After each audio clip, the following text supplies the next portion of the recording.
শেষের দিকে তোমাদের সঙ্গে পরিচয় করে দেব, টেনশনের কোনো কারণ নেই। তাহলে আমরা ইতিমধ্যে নিউটনের গতিসূত্র থেকে 3খানা লেকচার আপলোড করেছিলাম, তাই তো? আজকে আমাদের 4th নাম্বার লেকচার। চ্যাপ্টারের নাম কি বলতে পারি আমরা? Newton's lodge of motion. Newton's lodge of motion, নিউটনের গতিসূত্র। আপনারা ভালো আছেন ম্যাডামরা? আমি ভালো আছি। আর আমাদের এটা হচ্ছে কি এনএলএম বা নিউটন লজ অফ মোশন। আমরা কোন বই ইউজ করছি বলুন তো ম্যাডামরা? ছায়া, রৌদ্র নয়।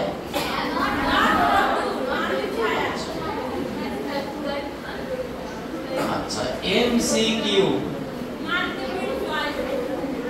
MC multiple choice question. এটা আমাদের পার্ট কত নম্বর বলুন তো ম্যাডামরা?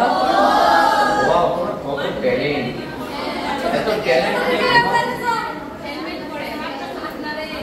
কোশ্চেন নাম্বার 31, কারণ ইতিমধ্যে আমরা 30 পর্যন্ত আপলোড করে দিয়েছি।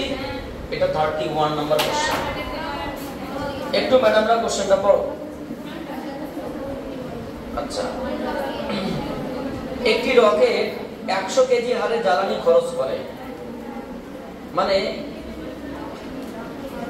জ্বালানির ভর বাই সময়, দেখো কেজি পার সেকেন্ড লেখা আছে। নির্গত গ্যাসের বেগ 5×10⁴ মিটার পার সেকেন্ড।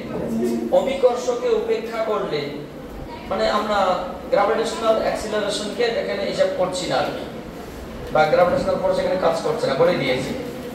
উপেক্ষা করলে যে পরিমাণ ঘাত বল অনুভব করবে রকেটটি, তা কত হবে?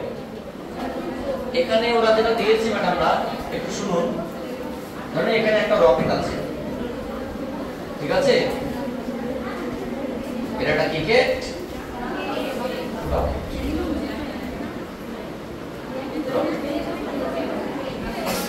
এই রকেটটি যেটা বলেছে জ্বালানি খরচ করে কি হারে বলতো? আচ্ছা, এবারে এখানে বলেছে যে গ্যাস বেরোচ্ছে। এক্সকিউজ মি ম্যাডাম, একটু শুনুন। এখানে যে গ্যাস বলেছে, গ্যাসের বেগ কত? গ্যাসের বেগ বলেছে 5×4 মিটার পার সেকেন্ড, মানে speed of gas 5×10⁴ metre per second. এবং এখানে যে জ্বালানি আছে, ধরুন একটা স্টোরেজ আছে, জ্বালানি স্টোরেজ, এখানে প্রত্যেক সেকেন্ডে যে জ্বালানি খরচ, সেটা কত বলেছে? যে জ্বালানির খরচ হয় ডিডিটি অফ এম, সেটা কত বলবো ম্যাডামরা? 100 কেজি প্রত্যেক সেকেন্ডে। তাহলে একটা রকেট ছুটছে, এত বেগে গ্যাস নির্গত করে, ভালো কথা। এখানে কিন্তু গ্র্যাভিটেশনাল ফোর্স বা এফ এর কোনো F = mg এই জিনিসটা 0, মানে এটাকে ওরা উপেক্ষা করতে বলছে। এর ইফেক্ট থাকে, যদি না বলতো তাহলে আমরা অ্যাপ্লাই করতে হবে এটাকে। এটা এখানে 0। তাহলে বলছে রকেটটি যে পরিমাণ ঘাত বল অনুভব করবে। স্যার ঘাত বল কোনটা? ব্যাপারটা বোঝার চেষ্টা করো। সেমনি সব ঠিকঠাক আছে, ভিডিও ঠিক আছে তো? কেন, কি প্রবলেম? না ঠিকই আছে না, কি প্রবলেম? আচ্ছা, সো বিষয়টা হচ্ছে কি ঘাত বল চেয়েছে। ঘাত বল মানে কি?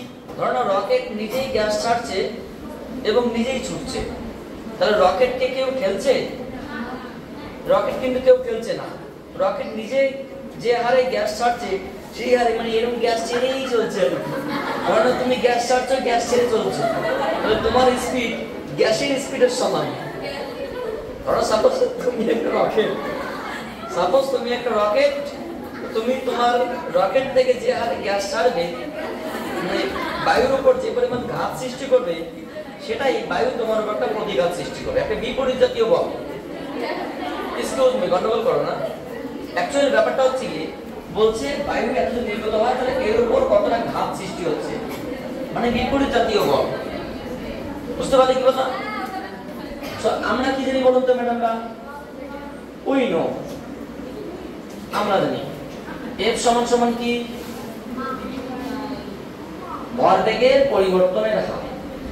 যেহেতু এখানে ভরটা সঙ্গে সঙ্গে চেঞ্জ হচ্ছে, কারণ বেগটা এতটাই বেশি, ভরটাকে আমরা নেগলেক্ট করতে পারছি না। সো তখন কি হবে, m dv by dt plus v dm by dt। এই পার্টটা কত বলুন তো ম্যাডাম? বাইরে থেকে কোনো বল যদি প্রয়োগ করা না হয়, এর উপর কি বাইরে থেকে কোনো বল প্রয়োগ করা হয়েছে? না। এই কিন্তু নিজে নিজেই তোমার হচ্ছে বাইরে থেকে প্রযুক্ত বল কত? 0। কেননা নিজে যে যে হারে গ্যাস ছাড়ছে সেই হারে সে সামনের দিকে যাচ্ছে, মানে নিজের মানে যে ক্রিয়াশীল বল নিজে সৃষ্টি করেছে। সো এই পার্টটা তাহলে আমরা কি বলতে পারি? এটার নাম তোমার ঘাত বল। এটা অবশ্যই একটা নেগেটিভ হবে, তাহলে এটাকে আমরা কি বলতে পারি? বা 0 m * a, কারণ বেগের পরিবর্তন হারকে ত্বরণ বলা হয়, প্লাস v এটাকে আমরা v বলতে পারি, v সমান কি হলো তো v dm বাই dt। তাহলে এখানে দেখো যে পার্টটা এখানে আসলো সেটা কি বলতো? m এর সমান কি -v dm বাই dt। এখানে v টাকে নেগেটিভ বলতে পারি, v negative dm by dt। এখানে v নেগেটিভ, এটা কিন্তু ঘাত বল। এই বলটার নাম কি বলতো? এক ধরনের ঘাত বল, বৃহৎ মানে বল, এটাই ঘাত বল। স্যার মাইনাস চিহ্নটা গেল কোথায়? মাইনাস চিহ্ন দেখো বেগ যেদিকে যাচ্ছে তার বিপরীত দিকে কিন্তু ওটা যাচ্ছে, ঠিক আছে? ঘাত বলটা কিন্তু নিজের জন্য সৃষ্টি হচ্ছে, এটা নেগেটিভটা হচ্ছে তোমার ডাইরেকশনটা নির্দেশ করছে। সো এখানে v নেগেটিভের মান কত? 5 × 10⁴। আর dm বাই dt কত ম্যাডাম? আমরা 100। তাহলে যেটা দাঁড়াবে যে 5 × 10⁶ এত নিউটন। অর্থাৎ কোন একটা রকেট তার 100 কেজি পার সেকেন্ড হারে জ্বালানি খরচ করে যে গ্যাস বায়ুতে মানে ছেড়ে দিচ্ছে, সেই গ্যাসটার পরিমাণ কত? প্রত্যেক সেকেন্ডে তোমার হচ্ছে এত মিটার বেগে চলছে সেই গ্যাসটা। তবে সেই গ্যাসটার জন্য সে নিজে যে পরিমাণ ঘাত বল অনুভব করছে বা বিপরীত জাতীয় বল অনুভব করছে, এখানে সেই বলটার পরিমাণ কত? v * dm by dt। so putting the value and setting the calculation. Option কত number? Option C. so c is the c for cat, not couple, not c is the cat is the correct answer. so question number কি 32। একটু পড়া যাক madam আমরা কি বলছি, দ্রুত করে কোশ্চেন লিখে আমরা আবার স্টার্ট করব, টেনশন নেই। কি বলেছে একটু মন দিয়ে পড়ো, আগে মনটা বইয়ের মধ্যে দাও তারপরে পড়ো। একটি অভিকর্ষ মুক্ত স্থানে ক্যাপিটাল M ভরের এক ব্যক্তি মেঝে থেকে h উচ্চতায় আছে, মেঝে থেকে h উচ্চতায় আছে, ভালো কথা। স্মল m ভরের একটি বলকে নিচের দিকে u বেগে ছুড়ে দিলে বলটি যখন মেঝেতে পৌঁছালো তখন মেঝে থেকে লোকটি দ্রুত, অসাধারণ কোশ্চেন, একটা খুব একটা ইন্টারেস্টিং কোশ্চেন আর কি, একটু শোনো ভালো লাগবে বিষয়টা। মানে অ্যাকচুয়ালি এই বাস্তব জগতের কোশ্চেন এটা নয়, এটা একটা স্পেসের কোশ্চেন, মহাশূন্যের কোশ্চেন, যেখানে গ্র্যাভিটি নেই। মানে দেখো বলা যাচ্ছে অভিকর্ষ মুক্ত স্থানে, এই পেনটাকে আমি ছেড়ে দেই পড়ে গেল, তাই না? কিন্তু অভিকর্ষ যদি এখানে গ্র্যাভিটেশনাল অ্যাক্সিলারেশন না থাকে তাহলে কিন্তু পেনটা আর পড়বে না, ওইভাবে স্থির থাকবে। কারণ বলে দিয়েছে জি এখানে 0, আমরা যে স্থানে ক্যালকুলেশন করছি সেখানে কিন্তু জি এর মান 0, তাহলে সেটা কোথায়? স্পেসে, মহাশূন্যে, যেখানে কোনো গ্র্যাভিটি নেই। মহাশূন্যে পৃথিবী থেকে কয়েক লক্ষ কিলোমিটার দূরে, সো মহাশূন্যে কোনো গ্র্যাভিটি থাকে না। স্যার তাহলে সেখানে কিভাবে কাজ করে মানুষ? সেখানে শুধুমাত্র একটাই বল সুন্দরভাবে কাজ করে, সেটা নিউটনের তৃতীয় সূত্র। প্রত্যেক ক্রিয়ার একটি করে সমান এবং বিপরীত প্রতিক্রিয়া আছে, এই ঘটনাটা সেখানে সুন্দরভাবে প্রযোজ্য হয়। Every action has an equal and opposite reaction. এই জিনিসটা নিউটন এই জন্যই বিখ্যাত, শুধুমাত্র ইনি বাস্তব জগৎ নয়, পার্থিব জগতে মহাশূন্যে, যেখানে মহাশূন্য মানুষের ধারণা নেই, সেখানেও কিন্তু পরিষ্কারভাবে তিনি কাজ করতে পারেন। বিশেষ করে তোমাদের এই ফার্স্ট সেমিস্টারের পরে সেকেন্ড সেমিস্টারের প্রথম চ্যাপ্টার নিউটনের মহাকর্ষীয় সূত্র এবং তার গ্রহ উপগ্রহের গতিবিধি আছে, মানে নিউটন অনেক কাজ করেছেন। তো যাই হোক আমরা সেটা বলছি না, আমরা এমন একটা জায়গায় ক্যালকুলেশন করছি, প্রথমত সেখানে মানে মনে রাখতে হবে যে সেখানে জি এর মান কিন্তু 0, ঠিক আছে? মানে সেখানে স্যার আমি উপরে লাফ দিলাম বা উপরে দাঁড়িয়ে আছি, তো আমি পড়ছি না কেন? মানে আমি এই মেঝে থেকে ধরে নাও এইটুকু উচ্চতায় আমি ভেসে আছি ভাসমান অবস্থায়, স্যার পড়ছেন না, এটা সম্ভব? প্রথম বললাম কি এটা বাস্তব জগতের কোশ্চেন নয়, নাহলে মুশকিল হয়ে যাবে। ঠিক আছে? তাহলে দেখো বিষয়টা বোঝার চেষ্টা করো। এটা একটা মেঝে, খুব সুন্দর করে বোঝার চেষ্টা করো। এখানে মেঝে, ধরো না আমি সেই ব্যক্তি এখানে আছি, ঠিক আছে? এটা আমি ব্যক্তি। সো আমার ভর সাপোজ ক্যাপিটাল এ, ঠিক আছে? তাহলে আমি কিভাবে আছি? ভাসমান অবস্থায় আছি। হ্যাঁ, মেঝে থেকে আমার এখন উচ্চতা কত? এই ওরা মনে হয় সম্ভবত বলে দিই, তাই তো? একটু কোশ্চেন গুলো দেখবে, ঠিক আছে না? একটি অভিকর্ষ মুক্ত স্থানে ক্যাপিটাল এম ভরের এক ব্যক্তি মেঝে থেকে এই উচ্চতায় আছে। ব্যক্তি স্মল এম ভরের একটি বলকে নিচের দিকে ইউ বেগে ছুড়ে দিল। অসাধারণ বিষয়। এর নিজের কাছে একটা বল আছে, অনেকগুলো জিনিস আছে, তার মধ্যে একটা বলকে নিচের দিকে ছুড়ে দিল। কত বেগে বলুন তো ম্যাডাম? স্মল এম ভরের বলকে ইউ বেগে ছুড়ে দিল এবং সে নিজেই কিন্তু এবার এই দিকে সাপোজ ভি বেগে যাবে, নিজেই যাবে। স্যার ওকে তো কেউ ঠেলেনি, এটাই তো ইন্টারেস্টিং বিষয়। ব্যাপারটা হচ্ছে মহাশূন্যে শুধুমাত্র কি বললাম, ক্রিয়া প্রতিক্রিয়া কাজ করে, আর কিছু কাজ করে না। ওখানে গ্র্যাভিটেশনাল নেই, ক্রিয়া প্রতিক্রিয়া, ভরবেগের সংরক্ষণ সূত্র এগুলো ভালোভাবে কাজ করে। ধরে নাও আমি মহাশূন্যে আছি, কোনো একটা কারণে পৃথিবী থেকে ঘুরতে গিয়েছে মহাশূন্যে। এবার আমার সেই রকেট ধরনের একটা জায়গায় ভাসমান অবস্থায় আছে, আমি কোনো একটা কারণে, কোনো একটা অসাবধানতার বশতে আমি রকেট থেকে বিচ্ছিন্ন হয়ে গেছি। ধরুন রকেট থেকে 10-15 হাত দূরে, মানে 10-15 হাত দূরে ভেসে আছি। আমি কিন্তু হাত দিয়ে আর ওখানে যেতে পারবো না, কারণ গ্যাস তো নেই, ওখানে গ্র্যাভিটি নেই। আমি কিন্তু ওখানে যেতে পারবো না। একমাত্র আমার বুদ্ধি একটাই কাজ করবে। ধরুন আমার পকেটের মধ্যে একটা পার্স আছে, বা আমার একটা মোবাইল আছে, বা আমার ঠ্যাঙে জুতো আছে, বা আমার শার্ট খুলে আমি কি বললাম, সে আমার কোনো একটা জিনিসকে রকেট যেদিকে আছে তার বিপরীত দিকে ছুড়ে দিলাম। বুঝতে পারলি কি বললাম? তাহলে সেই বস্তুটার যে ভর আছে এবং যে বেগে আমি ছুড়ে দিলাম, তাহলে ভর এবং বেগ দিয়ে যে বেগে যাবে, তাহলে আমার ভর ইন্টু বেগ কিছু একটা নিয়ে আমি ওর সমভর বেগ নিয়ে আমি রকেটের দিকে এগোবো এবং এমনি ভেসে ভাসমান অবস্থায় যেতে থাকবে। এবং এটাই হচ্ছে আমার সলিউশন, একমাত্র রকেট ধরার। আর আমার কোনো সলিউশন নেই, মানে আর কোনো অপশন নেই ওখানে। ওখানে কেউ তোমাকে করতে পারবে না। হ্যাঁ, সে যদি রকেট কোনোভাবে আমার কাছে আসছে সে ব্যাপারটা আলাদা, কিন্তু রকেট হয়তো জানেই না তুমি ওখান থেকে বিচ্ছিন্ন হয়ে গেছো। আর একবার যদি সে তোমার থেকে হারিয়ে যায়, তুমি কোটি কোটি বছর ধরে সেখানে ভাসমান অবস্থা থাকবে, তোমার কেউ কোনো খোঁজ খবর পাবে না, কারণ ওখানে কোনো গ্র্যাভিটি নেই। তুমি কোথাও যেতে পারবে না, তুমি কিছুই করতে পারবে না। আমি কিছুই জানি না সেখানকার বিষয়ে। ওই তো বললাম ইন্টারেস্টিং জায়গা, এত কিছু বলার সম্ভব নয়, কারণ এখন আমাদের ভিডিও সিরিজ থেকে এগুলো গল্পের বিষয়গুলো পরে আমরা আলোচনা করবো, ঠিক আছে? অনেক ব্যাপার আছে। শুধু এটুকু বললাম যে আমাকে যদি ওখানে যেতে হয়, তো আমাকে কিছু একটা ব্যবস্থা করে একটা ভরবেগ ক্রিয়া করতে হবে। ঠিক এই ঘটনাটাই করেছে যে একটা স্মল এম ভরের বস্তুকে নিচের দিকে ছুড়ে দিয়েছে কত বেগে। সো আমার তো একটা ভর আছে, তাহলে আমার একটা বেগ লাভ করবো। তাহলে কি আমরা কি করবো এখানে? অ্যাকর্ডিং টু কি বলতো ম্যাডামটা? According to momentum conservation law. Momentum conservation law. তাহলে আমি কি করব? আমি যে স্মল এম ভরের বস্তুকে ইউ বেগে চলনের ভরে এবং আমি সমান ভরবেগ নিয়ে আমার ভর এবং আমি একটা বেগ নিয়ে যাব। স্যার আপনার ভর তো বেশি, আপনি কি ওই বেগ লাভ করবেন না? ধরে নাও আমি তোমাকে বলছি একটা বলের ভর 5 কেজি এবং বেগ দিলাম ধরো না 10 মিটার পার সেকেন্ড, তাহলে কত হলো? 50 কেজি মিটার পার সেকেন্ড। এবার আমি কিন্তু 50 এ নিয়ে যাব। আমার যদি 50 কেজি ভর নিজেরই হয়, তাহলে আমি 1 মিটার পার সেকেন্ড লেগে যাব, কারণ 50 ইনটু 1 মানে 50। মানে আমি এক্সট্রা কিছু পাবো না, যতটা আমি অ্যাপ্লাই করব ততটা আমি সাপ্লাই পাবো। বুঝতে পারলে? ওই যে ক্রিয়া প্রতিক্রিয়া, মানে আমি যতটা অ্যাপ্লাই করব, ছোট বস্তুকে বেশি বেগ দিলে তাহলে বড় বস্তু কম বেগে যাবে, না আমি কম বেগ পাবো কারণ আমি ভারী, কিন্তু আমার ভরবেগটা আমি সমান পাবো। বুঝা গেল?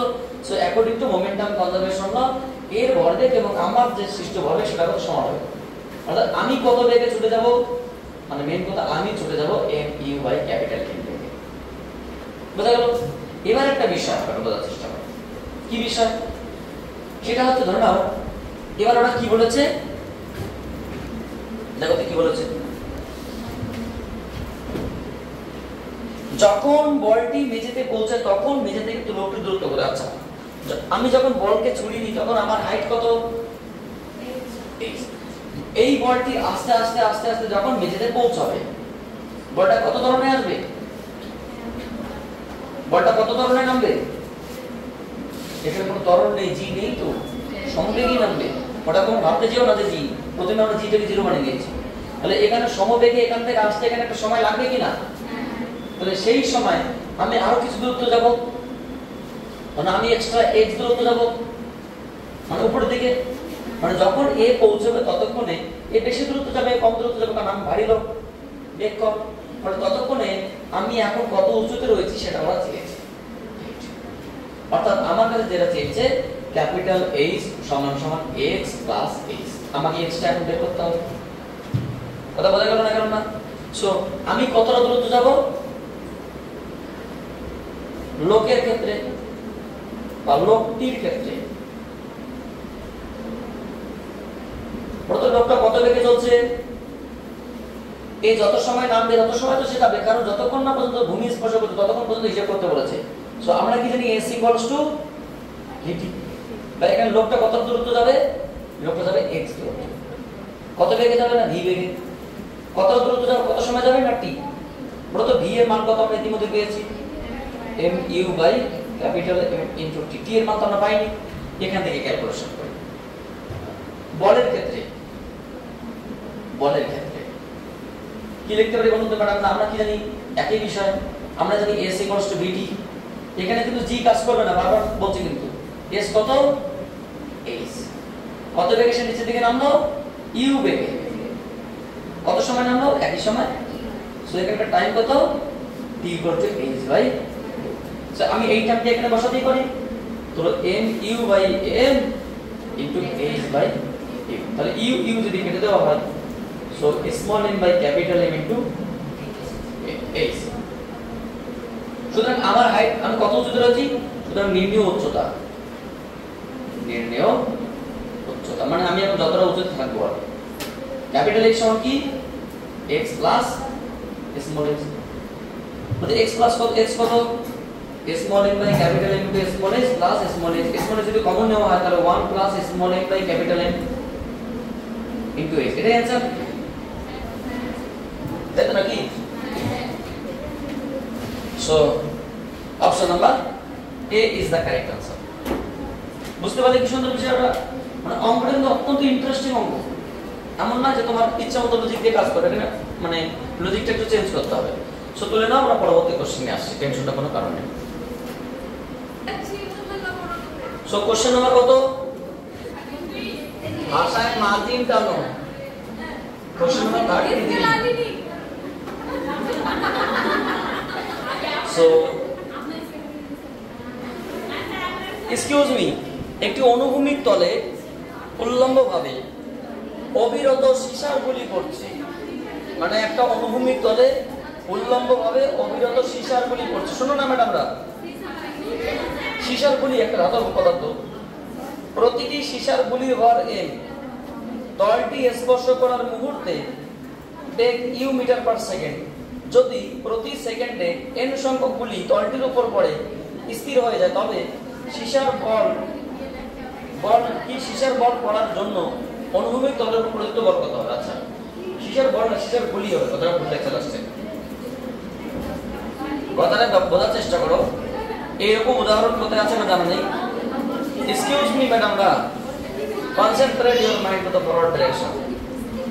এটা একটা অনুভূমিক তল, ধরে এখানে কোনো একটা ব্যবস্থা করা আছে, অনেকগুলো সীসার গুলি আছে, পরপর পড়তে আছে এই সীসার গুলি একটা একটা করে, 1 সেকেন্ডের মধ্যে n সংখ্যক সীসার গুলি করেছে। প্রত্যেকটা সীসার গুলির ভর m, বেগ ওই যখন মাটি স্পর্শ করে বা তল স্পর্শ করে তখন হয় u মিটার পার সেকেন্ড, আর 1 সেকেন্ডের মধ্যে কটা যায়, n টা। তাহলে n খানা সীসার গুলি মাটিতে স্পর্শ করার পরে সেই মাটিতে কতটা বল সৃষ্টি হবে, মানে মাটিতে কতটা বল অনুভব করছে, এটা চেয়েছে। তাহলে according to our information, suppose ধরে নাও এরকম একটা ঘটনা বোঝানোর চেষ্টা করছি। তোমরা ধান ভাঙা মেশিন দেখেছো, ধান পড়তে থাকে, তো ধরো এখান থেকে সীসার গুলি পড়তে থাকবে, সাপোজ প্রত্যেক সেকেন্ডে সীসার গুলি পড়বে, এটা ধরো মাটি, ঠিক আছে, গ্রাউন্ড, এই গ্রাউন্ডের মধ্যে সীসার গুলি পড়তে থাকে, অনেকগুলো সীসার গুলি আছে, এখানে সীসার গুলি আছে, ভর্তি আছে। তবে দুঃখের বিষয়, এখানে 1 সেকেন্ডে ক্যালকুলেশন করতে হচ্ছে, এবং 1 সেকেন্ডে সীসার গুলি পড়বে 78। বুঝতে পারলে? প্রথম কথা হচ্ছে যে সীসাগুলো নামছে সেই সীসাগুলির ভর কত, টাইম কত, আচ্ছা, সীসার গুলির ভর, সীসার গুলির ভর স্মল এম, সীসার গুলির সংখ্যা স্মল এম, সীসার গুলির পড়ার সময়, পড়ার সময় just T equals to 1 second. এবার যখন মাটিতে স্পর্শ করে সেই মুহূর্তে বেগ কত হয়? সীসার গুলির মাটি, এই তোমরা গন্ডগোল করছো কিন্তু, ভূমিতল স্পর্শ করার সময় বেগ কত বলতে পারবো আমরা? ইউ। তাহলে এবার প্রশ্ন, একটা গুলি কত বেগে স্পর্শ করছে? গুলির ভর কত? কত ভরবেগ নিয়ে সে স্পর্শ করলো? এম ইউ ভরবেগে। একটা গুলির ভর কত? এম, বেগ কত? ইউ। যখন স্পর্শ করলো তখন ভরবেগ কত? তাহলে কখানা গুলি পৌঁছলো? তাহলে এন খানা গুলির ভরবেগ কত হচ্ছে যখন স্পর্শ করলো? সো স্পর্শ মুহূর্তে, সুতরাং কি বলতে পারি আমরা? স্পর্শ মুহূর্তে এন সংখ্যক গুলির ভরবেগ, ভরবেগের পরিবর্তন। আচ্ছা, ভরবেগের পরিবর্তন কত? যদি আমি ডেল্টা পি বলি, অন্তিম ভরবেগ কত? এক একটা গুলির ভর এম, এক একটা গুলির বেগ ইউ, এবং এরকম এন খানা এম এন ইউ, তাই না? এম ইউ ভরবেগ নিয়ে মোট এন খানা গুলি আসছে। তাহলে এটা ভরবেগ সৃষ্টি করে স্পর্শ করার মুহূর্তে। শুরুতে ভরবেগ কত ছিল? 0, কারণ স্থির অবস্থায় ছিল। তাহলে ভরবেগের পরিবর্তন কত? M N U. কত সময় ঘটনা ঘটেছে? ধরে নাও এটা টাইমটাকে আমরা ডেল্টা টি বলছি, ডেল্টা টি সমান 1 সেকেন্ড। সুতরাং নির্ণয়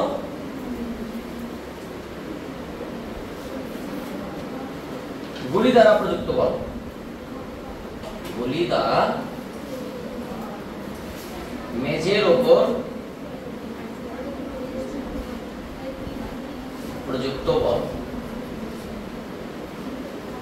কত বলুন তো ম্যাডাম? আমরা এফ সমান কি বলতে পারি? এফ সমান ভরবেগের পরিবর্তন বাই সময়। So M N U by 1, তার মানে এম এন ইউ, এটাই आंसर। এম এন ইউ এত নিউটন। কত উত্তর আছে ম্যাডাম? আমরা B for being physics is the correct answer. সুন্দর কোশ্চেন এবং লজিস্টিক কোশ্চেন একদম। তুলে নাও, আমরা পরের কোশ্চেন নিয়ে একটু আলোচনা করছি। Question number 34। আপনারা সবাই ভালো আছেন তো ম্যাডাম? দা আর আপনাদের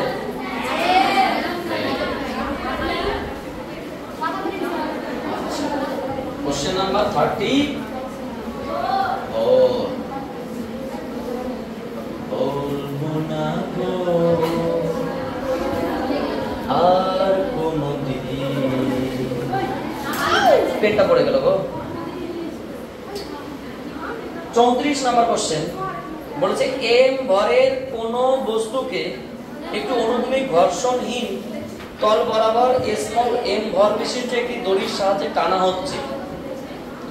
যদি দড়িটির মুক্ত প্রান্তে পি বল প্রয়োগ করা হয় তাহলে দড়ি দ্বারা বস্তুর উপর প্রযুক্ত বল কত?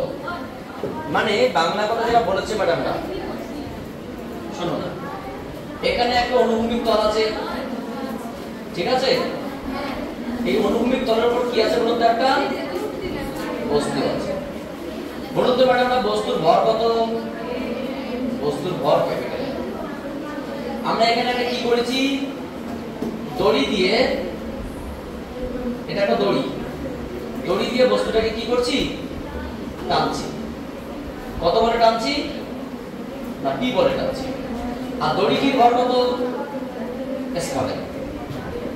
বলেছে একটা ব্লক আছে, যে ব্লকটার ভর কত? Capital M. আমার কাছে একটা দড়ি আছে, যে দড়িটাকে হুকে আটকে দিয়ে আমি টানছি, দড়িটার একটা ভর আছে, দড়িটার ভর কত? Small M. তাহলে আমি যখন টানছি, আমি কত বলে টানছি? পি বলে।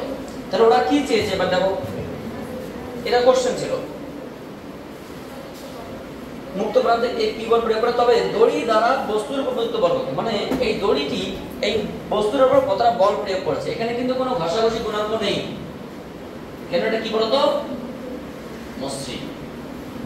আচ্ছা, তাহলে এই যে টান কাজ করছে সেই টানটা কত, মানে এই যে টানছে এই যে টানটা কত কাজ করছে, ধরো টানটা টি, টান কত টি।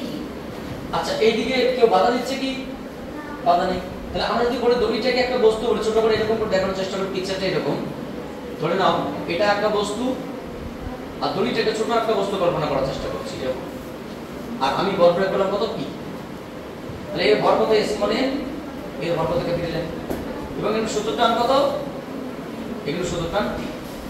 তাহলে বলুন তো ম্যাডাম পি বড় না পি বড়, পি বড়, কারণ যাচ্ছে দুজন মিলে কোন দিকে নিয়ে যাবে এবং তখন একই সঙ্গে আছে। বলো তো সমস্ত ত্বরণ কত,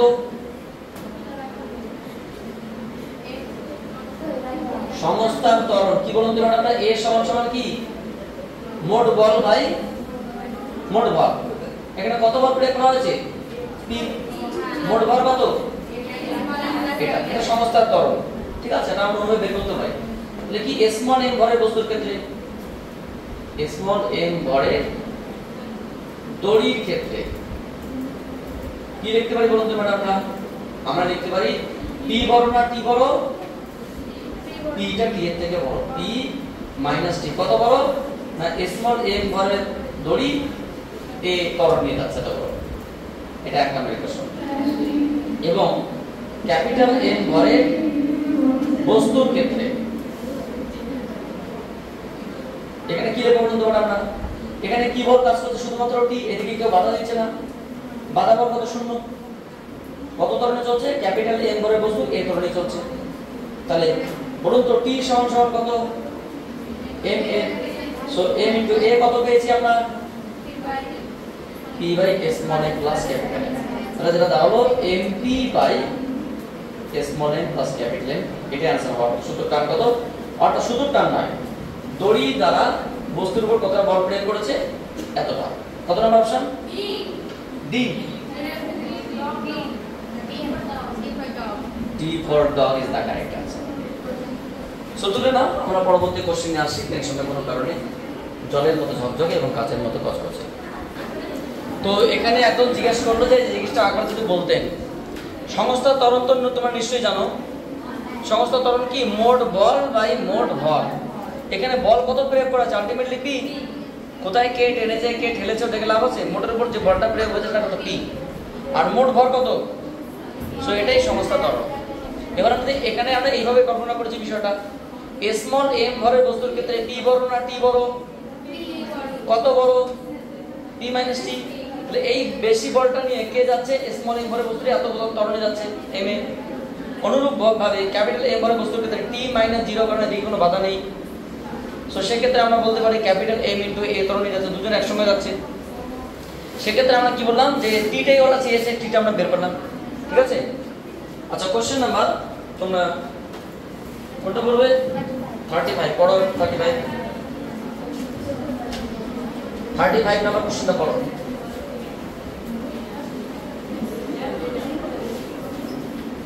মন দিয়ে পড়ো, তারপরে যত ইচ্ছে সলভ করো, আর মনটা দাও আগে বইয়ের মধ্যে। কোশ্চেন নাম্বার 35, 0.2 কেজি ভরের একটি বলকে হাত থেকে উল্লম্বভাবে ঊর্ধ্বে ছোড়া হলো, মানে আমার হাতের মধ্যে একটা কি আছে বল আছে, বলটার ভর কত 0.2 কেজি, উল্লম্বভাবে উপরের দিকে ছোড়া হলো। হ্যাঁ, যদি বলটি ছোড়ার সময় হাতের সরণ মানে হাতটা তো প্রসারিত হবে, এখান থেকে হাতটাকে 0.2 মিটার সরানো হলো, এরপর বলটি আরো 2 মিটার উচ্চতা লাভ করলো, তাহলে হাত দ্বারা বলটির উপর প্রযুক্ত বলের মান কত, যেখানে জি এর মান দেওয়া আছে 10 মিটার পার সেকেন্ড। দেখো এখানে কোশ্চেনে অ্যানসার দেওয়া আছে 22 নিউটন, অ্যানসারটা 20 নিউটন হবে, কারণ এর আগে তো অনেক জায়গায় পড়ানো হয়েছে, সেখানে সলভ করতে গিয়ে দেখা গেছে ওটা কোশ্চেনটা কারেকশন করতে হবে, অ্যানসারটা তোমরা 20 নিউটন করে নাও, টেনশন নেই, ঠিক আছে। ব্যাপারটা হচ্ছে কি আমার কাছে আমার হাতে একটা বল আছে, আমি পিছে যদি অঙ্ক করার চেষ্টা করি, আমি মাটিতে দাঁড়িয়ে আছি, এক্সকিউজ মি, বিষয় বোঝার চেষ্টা করো। আমি মাটিতে দাঁড়িয়ে আছি, ঠিক আছে? এটা হলো সাপোজ কোন একজন ব্যক্তি, সাপোজ আমি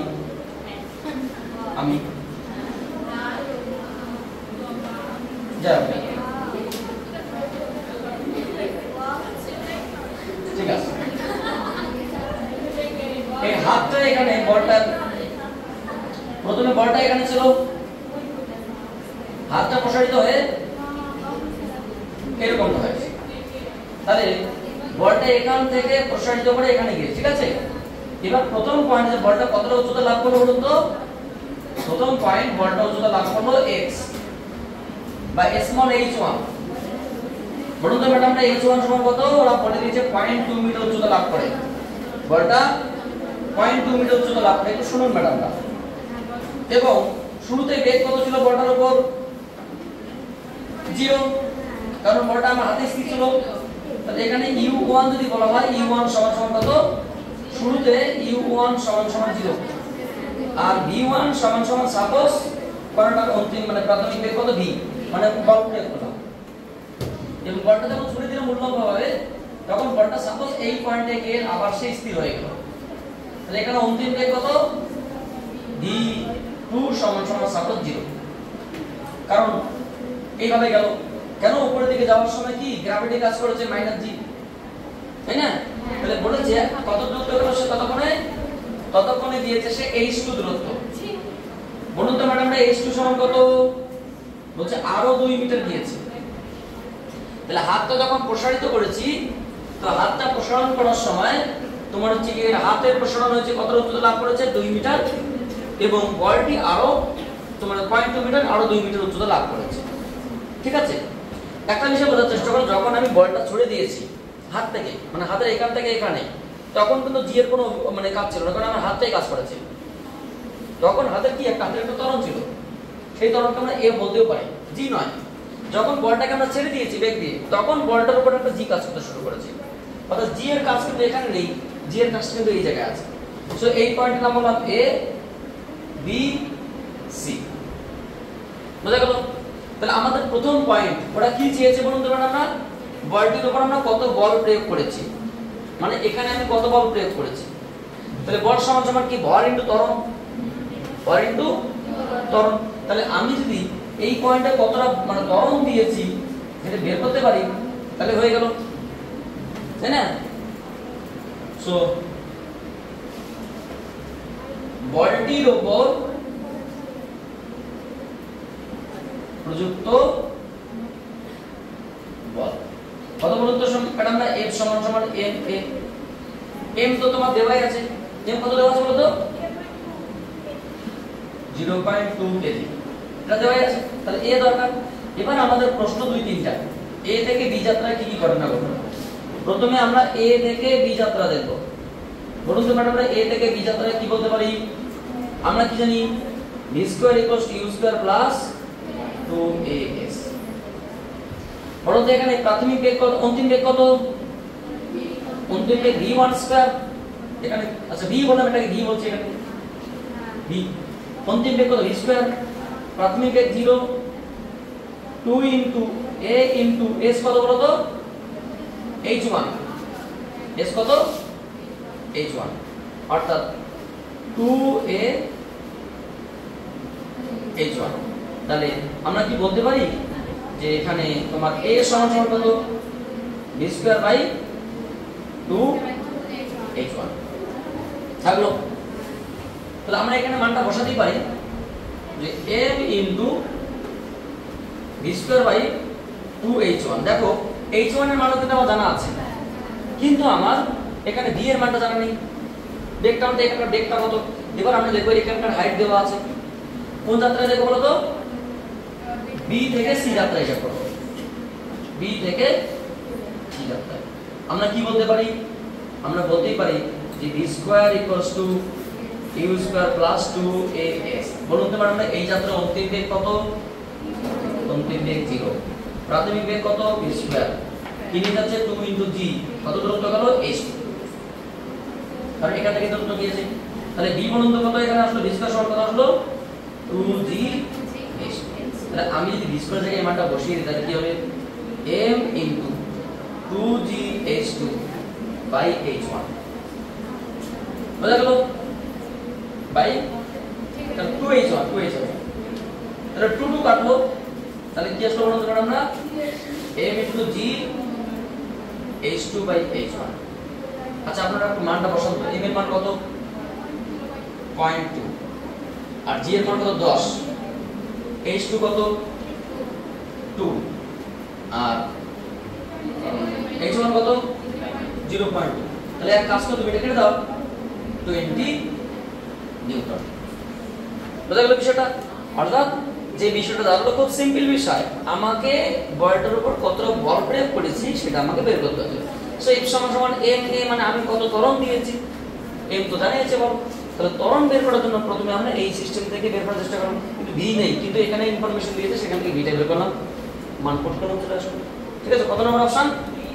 b c না বই বলুন তো কারেকশন করতে হবে option number c is the correct answer tension হওয়ার কোনো কারণ নেই যদি কারো যদি কোনো সন্দেহ লাগে কোনো মাস্টার বা কোনো স্টুডেন্ট বা ইউটিউব যারা পড়াশোনা করে তার সন্দেহ লাগে তারা আমাকে বলে দেবে আমি আমার কারেকশন আমার ভুল ঠিক করে দেব দেখেন ভুলের কোনো সম্ভাবনা নেই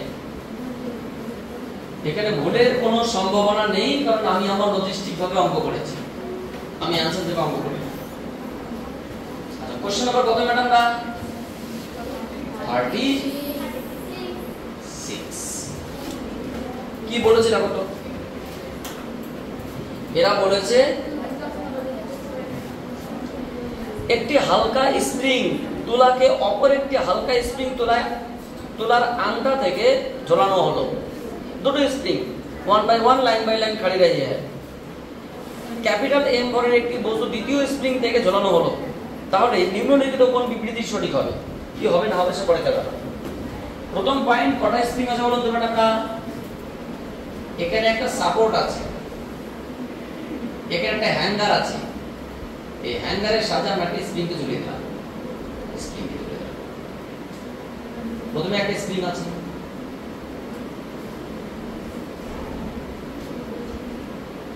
আবার এই স্প্রিং এর হুকের সঙ্গে আরেকটা স্প্রিং এর হুককে আমরা কি করলাম আটকে দিলাম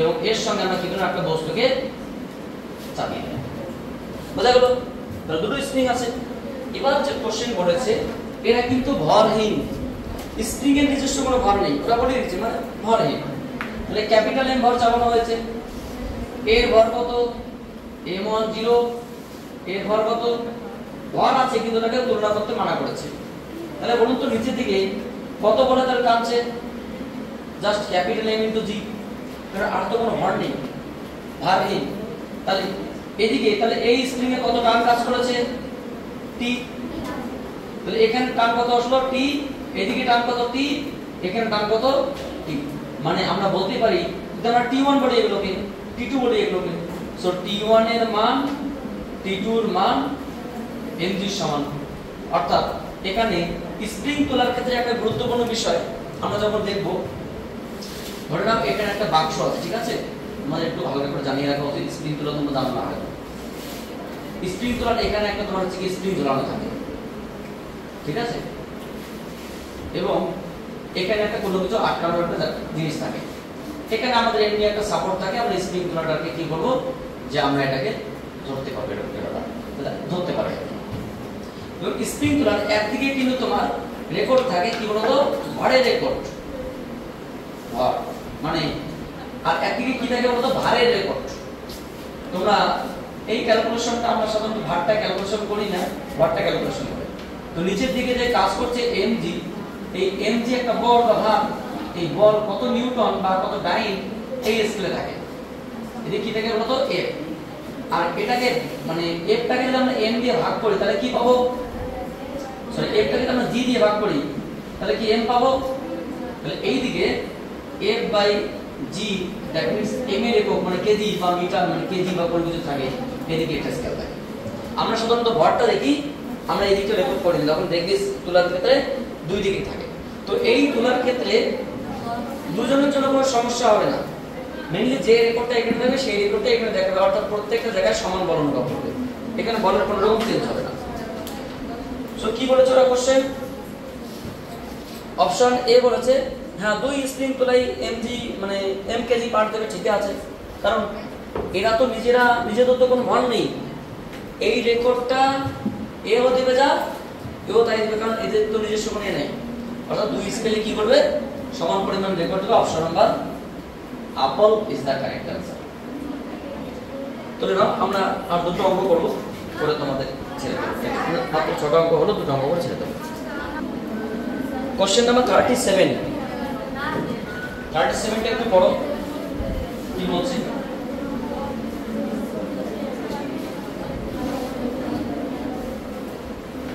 তোমাদের সেমিস্টার ওয়ানে এটা লাস্ট ক্লাস এবং আমাদেরও লাস্ট সিরিজে বলতে গেলে ক্লাস। কত নম্বর কোশ্চেন ম্যাডাম? 37। শুনুন ম্যাডাম, নাহলে সমস্যা হবে। কোশ্চেনটা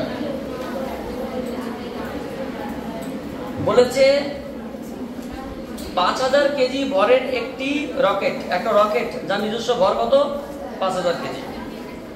রকেটটি উল্লম্বভাবে উৎক্ষেপণ করা হলো, মানে কোনো একটা ভাবে রকেট উৎক্ষেপণ করা হয় না, করা হলো।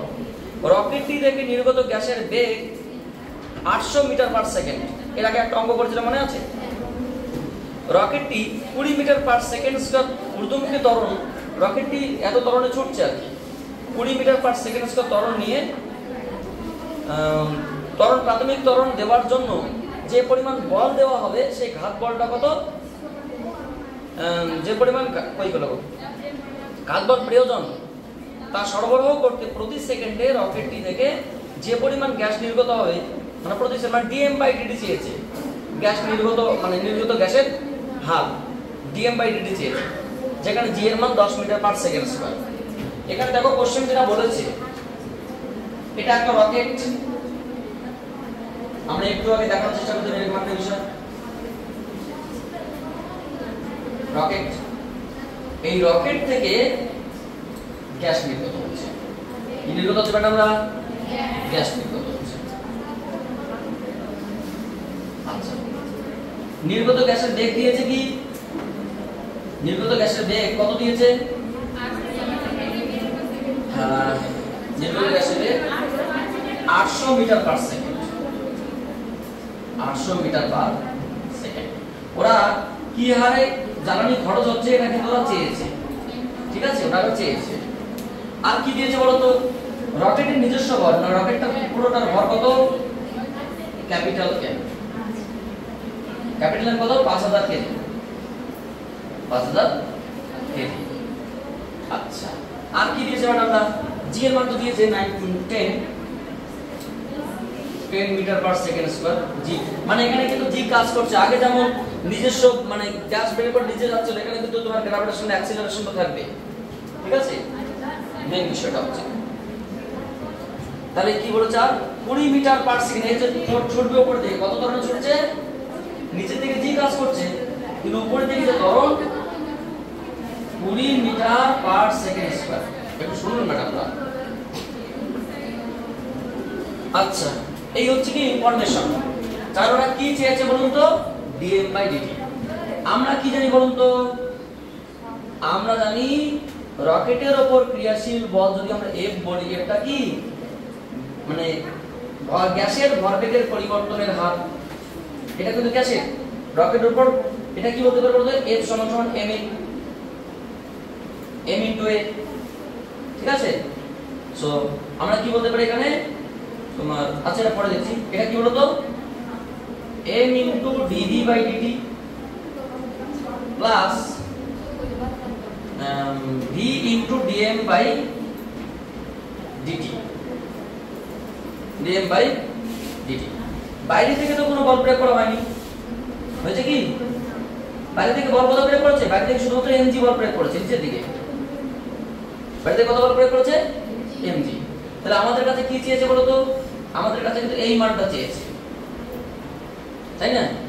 তাহলে এখানে কি লিখে বলতে পারি আমরা? এখানে আমরা লিখতে পারি যে এটা তো নেগেটিভ পার্ট, এখানে এটা কিন্তু তোমার প্রযুক্ত বল নয়, এটা বাইরে থেকে প্রযুক্ত বল নয়। সো এই মানটাকে আমরা জিরোই করব, কারণ বাইরে থেকে বল প্রয়োগ করা হচ্ছে, মানে গ্র্যাভিটি টেন্স, ওটা কেউ বল প্রয়োগ করেনি। সো কি হলো বলতো? m dv/dt মানে কি বলতো? a plus V into DM by DT equals to 0। বা আমরা কি বলতে পারি এখানে এম এটা ঘাতফল, এটা কি বলবো তো, এটাকে আমরা করেছিলাম মনে আছে ঘাতফল। ঘাতফল সমান সমান কি minus V into DM by DT. But এখানে ম্যাডাম একটা জিনিস, এখানে কিন্তু তোমার এমজি টাও থাকবে এই বড়ের সঙ্গে সঙ্গে, ঠিক আছে। এটা আমরা এমজি টা সেপারেটলি ক্যালকুলেশন করলাম। এটা কি বলতে পারি V negative into DM by DT minus MG. So এখানে তাহলে আমরা কি করতে পারবো বলতো, এম এ মান বসানোর চেষ্টা করব। এখানে এম বলতে কোনটা বলো তো, এম বলতে মানে কিন্তু রকেটের ভর, এই এমটা কিন্তু রকেটের ভর। রকেটের ভর কত ম্যাডাম না 5000। সো 5000 ইনটু কত ত্বরণে যাচ্ছে সে 20 metre per second square. V নেগেটিভের মান কত 800 ইনটু ডিএম বাই ডিটি ওরা চেয়েছে মাইনাস তোমার হচ্ছে 8000 ইনটু রকেটকে গ্র্যাভিটি টানছে কত বলতো 10 টাকা। বলো ও সরি 5000, এটা 5000 ঠিক আছে, কারণ প্রিন্টিং মিস্টেক করেছে 5000।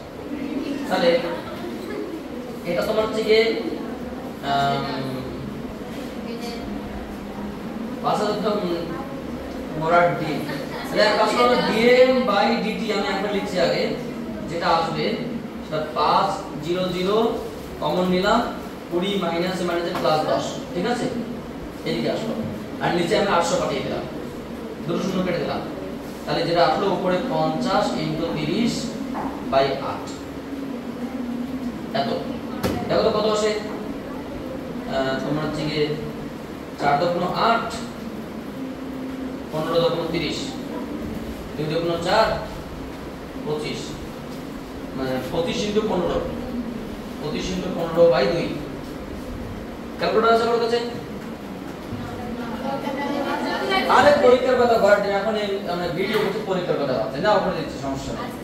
5 15 75 5 হাজার 7, মানে 25 দশমিক 15 দশমিক 30 আর 37 37 বাই 2, 37 বাই 2 মানে কত তোমার 35 16 দশমিক 32, 18 দশমিক 36, 19 দশমিক 18 দশমিক 5 নাকি কত উত্তর আছে, কত উত্তর কত আছে 187.5। এটাই হবে, এটাই आंसर, যেটা আছে 187.5 এত কেজি পার সেকেন্ড। তো তোমরা অঙ্ক করে নেবে, টেনশনের কোনো কারণ নেই। মেইন কথা আমাদের কাছে এখানে এই স্মল এম এটা ক্যাপিটাল এম স্মল এম এটা দরকার, কারণ ভর দেখতে গিয়ে ঝামেলা হয়, ইতিহাস আমার নিতে হচ্ছে।